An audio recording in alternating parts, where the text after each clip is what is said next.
Welcome to this audio introduction for Opera North's Bernstein double bill, consisting of the one-act opera Trouble in Tahiti, followed by West Side Story's symphonic dances with Phoenix Dance. I will now read out the story of Trouble in Tahiti, followed by a description of the set and costumes, followed by the cast list and creative team. This will be followed by information on West Side Story's symphonic dances, and finally, some audio-described performance information. Trouble in Tahiti, the story. In a 1950s suburban American kitchen, Sam and Dinah are rowing over breakfast.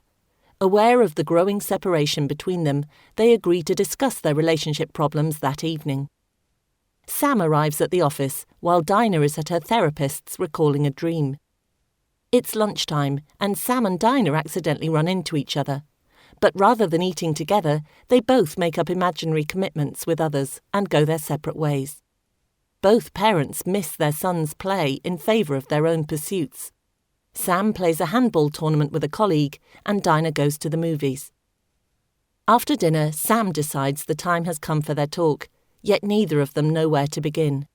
Sam suggests instead that they go and see a new movie about Tahiti. Dinah agrees. The couple wonder whether it'll ever be possible to rekindle their love, but for now, they opt for the magic of the silver screen. The set.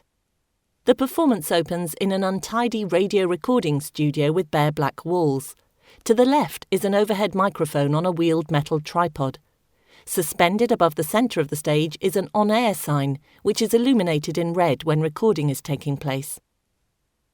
The kitchen of Sam and Dinah's affluent suburban home is of up-to-the-minute 50s design in blue, yellow and chrome. Two huge advertisements for consumer goods form the kitchen walls. Sam's office is on the left and the consulting room of Dinah's analyst is on the right of a dual set between which the action switches. These locations are represented in a simple fashion: Sam's office by a wooden desk with angle-poise lamp, and analyst's office by a coat stand and chair. Other locations include a street with a bench, behind which is a large tattered poster showing a romantic couple, a young soldier with his arm around his girl, and the words, "It's a promise." In Sam's gym there are bodybuilding posters and a wall-mounted mirror. In a pink-lit fantasy sequence, Dinah imagines Sam, the trio, and Junior as characters in Trouble in Tahiti, the film which gives the opera its name, and the black backdrop lights up with stars. Costumes. The trio of backing singers, 2 male and 1 female, are dressed as in uniform, the men in mid-brown trousers and lighter brown shirts with ties, and the woman in the same colours but in a calf-length flared skirt and a simple blouse. Her dark hair is worn up in a glossy pinned 1940s style. Dinah and Sam are an affluent married couple in their 30s. Dinah is slim and attractive with red blonde waved hair. In 50s fashion, her light blue short-sleeved dress and red coat have close-fitting bodices and calf-length full skirts. Her coat has a matching pillbox hat and gloves. She always wears high-heeled shoes.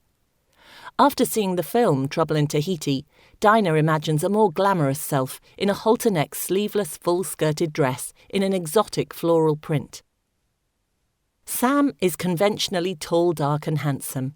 His smart business suit is a dark teal colour, and his image is completed by briefcase, neutral-coloured coat and trilby hat. He attends a gym where he wears shorts and a sleeveless vest and sneakers. Sam and Dinah's son, Junior, is 9 years old. He has short brown hair and is dressed in a cowboy outfit. Red triangular scarf knotted at his neck, boots, red cowboy hat and a toy gun. Later, as he leaves for school, he dons a brown tasselled suede jacket. The cast and creative team.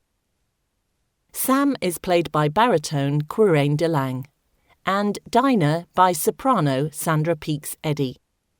The trio consists of mezzo-soprano Laura Kelly McInroy, tenor Joseph Shovelton, and baritone Nicholas Butterfield.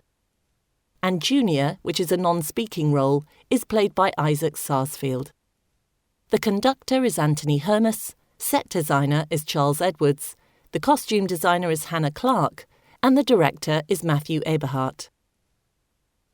After the 30-minute interval, we start again with a 10-minute piece called Halfway and Beyond.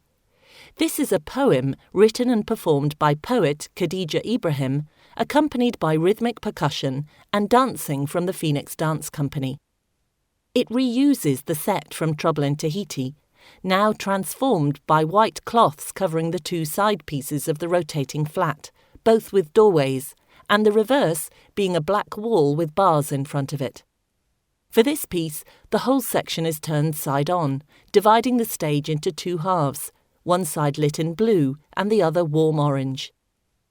The dancers mirror their movements each side of the barrier, sometimes crossing in between, sometimes performing as a group or singly.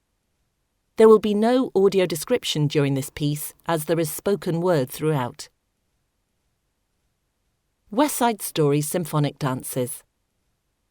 This performance of the music from West Side Story in an orchestral version called the Symphonic Dances is accompanied by dancers of Phoenix Dance, choreographed by their artistic director, Dane Hurst.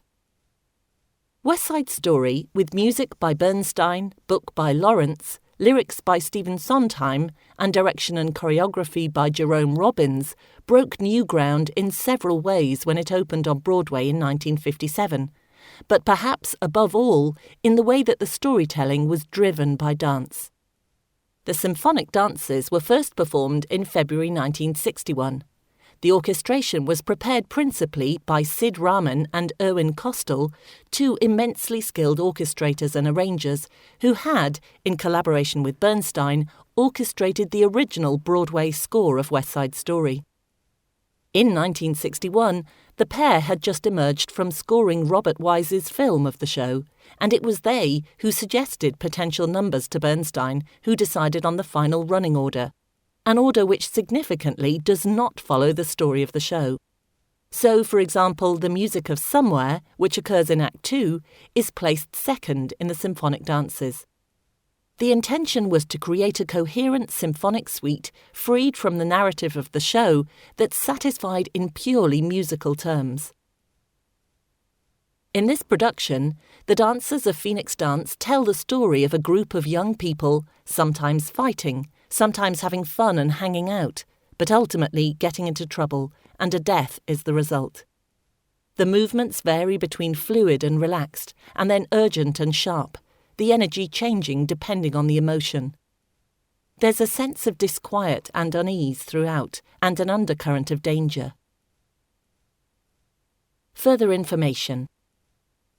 This double bill starts at 7 p.m. and finishes at around 9 p.m. with a 30-minute interval.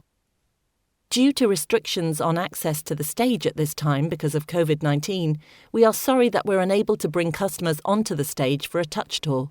But in some venues, we are offering a special pre-show talk instead, which will usually take place at 6 p.m.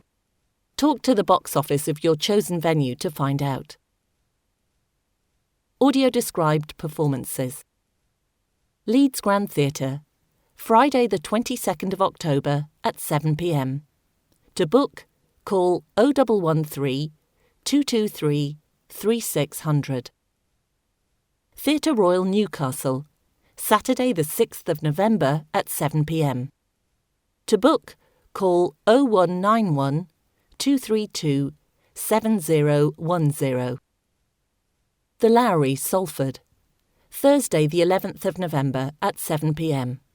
To book, call 0333 320 2838. And Theatre Royal Nottingham, Thursday the 18th of November at 7 p.m. To book, call 0115 989 5555. We look forward to welcoming you, and we really hope you enjoy the performance.